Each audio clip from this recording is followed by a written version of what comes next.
Hey everybody, thanks for checking in on a Thursday morning. In a couple hours, I'll be heading to Santa Clara to watch the 49ers work out for the first time in OTAs. They began OTAs earlier this week. I believe it's a league rule that a team has to open up 1 day per week of OTAs to the local media. Today is the day for the 49ers to do that. I think they're having a couple of open practices next week for the local media. And then the week after that, 2 days of the mandatory minicamp. But as I understand it, and I'll take roll a little bit later, but as I understand it, 49ers are getting darn near 100%, if not 100% attendance for the OTAs. Okay, so a couple things I want to touch on before I get to kind of my thought on things to watch during these OTAs, what I'll be watching. Want to just kind of touch base again on special teams. It became official after I posted the video that basically spelled the end for Mitch Wishnowsky as a 49ers punter. Thomas Morstead signed officially to a 1 year contract. Mitch Wishnowsky waived. So his 6 year run with the 49ers is over. And what this does is it kind of really shows how much the 49ers have put on Brant Boyer, the new special teams coordinator. They've allowed him kind of carte blanche to do what he wants to do with special teams. And that really started with John Weeks, a veteran long snapper, coming in to replace Tabor Pepper. The 49ers have also signed a lot of guys who are kind of specifically special teams players. And the latest was Chaz Surratt with the Jets the last 2 years. 49ers on Wednesday signed him to a 1 year contract, and he was with the Jets under Brant Boyer, a core special teams player the last 2 seasons. So he's the latest in a line that includes Saran Neal. Who else? Jason Pinnock, although he's probably in the mix for a starting job with Malik Mustafa expected to miss some time earlier in the year.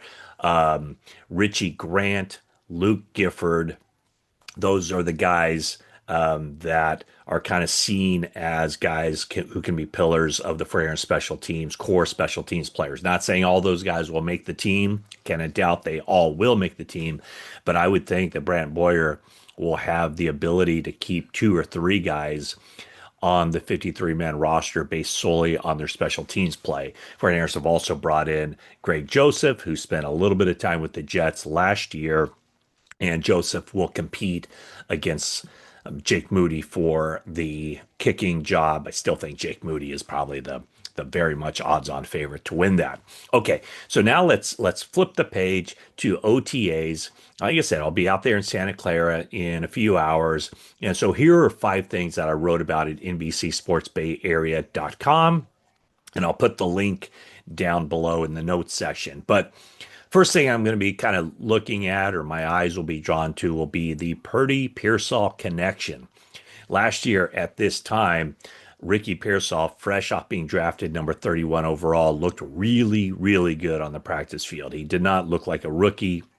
One of the things that caught my eye was that he would run a route, and often when the ball would not go to him, he would come back and he would discuss the route with Purdy, the defense, the adjustments, all the things that to get a wide receiver on the same page as a quarterback. So I've noticed that those two guys did a lot of talking between sessions on the practice field. So with some uncertainty, maybe a lot of uncertainty at the wide receiver position, 49ers will need Ricky Pearsall to step up in year 2. And we all know the reasons why things did not go as smoothly as the 49ers would have liked, certainly as much as Ricky Pearsall would have liked, with the injuries, the shooting, everything else. But one thing, and I kind of refreshed my memory on this, was that last year he did have 31 catches for 400 yards in 11 games, and that included a 3 game stretch where he did not catch a single pass. But the way he ended the season had to be encouraging for the 49ers in those last 2 games against the Lions and the Cardinals. 14 catches, 210 yards, and 2 touchdowns. So the Pearsall Purdy connection, Purdy Pearsall connection, will be something I'll certainly be watching. The other thing, rookies on the defensive line with Alfred Collins and CJ West. Oh, yeah. And Michael Williams. Really curious to see how those guys are integrated into the mix, what the rotation is. Is Michael Williams already lining up with the starters? Is Alfred Collins already lining up with the starters? I would think that those two guys will be starters for the 49ers this season. I don't think it'll take long. Do they already have them running with the ones? Not sure it's totally important at this point as they get up to speed. And then CJ West. I don't know that he'll be a starter, but he'll certainly be somebody that the 49ers count on to be a big time rotational player. So that's another one. Rookies on the defensive line, I'll be watching them. The other thing is Upton Stout at Nickelback. 49ers have not had a true Nickelback, true reliable Nickelback since the 2021 season. And before that, that was K'Wan Williams. K'Wan Williams came to the 49ers in 2017, and so he played really a pivotal role in that defense. And the nickelback position is very important. It isn't necessarily considered a starting position, but it certainly is a finishing position. And what I mean by that is the nickel back team, usually NFL teams are usually in their nickel defense 2/3 of the time, and including the absolute money downs, third downs, the nickelback is out there. Receivers, nickel or slot receivers generally catch a lot of passes. Why? Because it's a very easy target for the quarterback. The slot receiver is closer to the quarterback. It's easier for just the pitch and catch, and it's a very difficult job as a nickelback because you don't have the sideline as a defender in essence to help you. So when a nickelback covers a slot receiver, that slot receiver can go any direction, and the nickelback has to be on his P's and Q's. He has to know everything. He has to do the run fit. So I would say the earlier that Upton Stout gets on the field with the ones, the better it'll be for the 49ers because of just the chemistry that he can build with those guys around him, including Fred Warner. Well, speaking of Fred Warner, my number five on the list, yeah, I skipped from 3 to 5 because it seemed like it was a nice segue. Who's going to be lining up next to Fred Warner? 49ers quite clearly wanted to be Nick Martin based on the third round investment they made in him, the linebacker from Oklahoma State. He had a dynamic 2023 season at Oklahoma State, battled some injuries in 2024, and so the production dropped off. But I would say that, with Dre Greenlaw not playing almost at all last year, 49ers took a big hit at the linebacker position. Other than Fred Warner, the entire linebacker position simply was not strong at all. So I know a lot of people are like, "Oh boy, the 49ers will be so much weaker at linebacker this year without Dre Greenlaw." But Dre Greenlaw wasn't around last year either, and I don't know that D. Winters made much of an impact late in the season. Tatum Bethune got his first start. I thought he played pretty well. Curtis Robinson coming back from an ACL injury, but quite clearly, Nick Martin is a guy the 49ers would love to have teamed up next to Fred Warner for at least the next 4 seasons. Fred Warner signing the long-term extension, so he'll be around for a while. But kind of seeing, again, I kind of put Nick Martin in the same class as Upton Stout.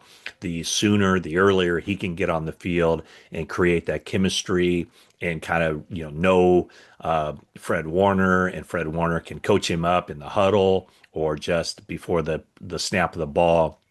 The sooner Nick Martin can get out there lining up next to Fred Warner, the better off for the 49ers defense, and certainly the better off for Nick Martin. Okay, so I've hit 4 of the 5 things I'll be watching. Started off with the Purdy Pearsall connection, going to the rookies on the defensive line, and then Upton Stout at nickelback. And I should mention the other nickelbacks, potentially Darrell Luter, potentially Chase Lucas, but quite, again, kind of like in the same boat as Nick Martin. 49ers would not have drafted Upton Stout where they did, number 100 overall, if they didn't expect him to be a starter at nickel from day one. And then I talked about the supporting cast for Fred Warner at linebacker. And then the last one is just who's who or who's where on the 49ers offensive line.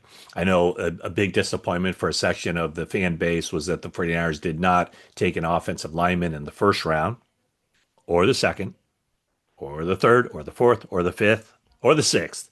And it wasn't until Connor Colby from Iowa was selected in the seventh round that the 49ers added to that mix. So 49ers have one opening, as I see it, on the offensive line. I don't think that there's an opening at center. I think it's going to be Jake Brendel. I don't think there's an opening at right tackle, and it's going to be Colton McKivitz. But the opening is at left guard, where Aaron Banks had been the starter for the previous 3 seasons. He moves on to the Green Bay Packers with a huge money deal. And so now, who's going to be running with the ones? I don't know. Is it an educated guess? That sounds a little bit too not exactly humble to say that. Let me just say my guess, not necessarily educated, is Ben Barch, and then the others who to keep an eye on, others in the mix there to keep an eye on would be Nick Zakel, Spencer Burford, and maybe Matt Hennessy, and then Connor Colby as well. So clearly, 49ers are not going to have 5 guys competing for that job. They'll probably whittle it down to 2. Burford could be in the mix to be the swing tackle. 49ers, after the draft, they made some moves. I think, as you recall, I reported a couple weeks ago, DJ Humphries is out of the picture. As far as I can tell, 49ers were interested in signing him. I just think things fell through probably because of the physical. But DJ Humphries, there doesn't seem to be any plan to sign him. The 49ers instead signed Andre Dillard, the former first round pick of the Eagles. And also there is Nicholas Petit-Ferrar, who could be in the mix for the swing tackle. But Burford also ended last season as a swing tackle possibility.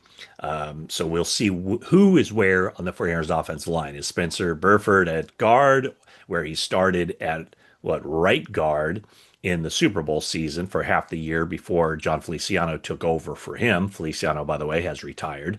So is Burford back at guard, or is he just going to be a potential swing tackle for the 49ers? All right, so those are the things to watch with OTAs starting this week. They've already started this week, but today will be the first time I'll get an opportunity to go out there and watch the fellas run around and practice. So thank you for watching this video.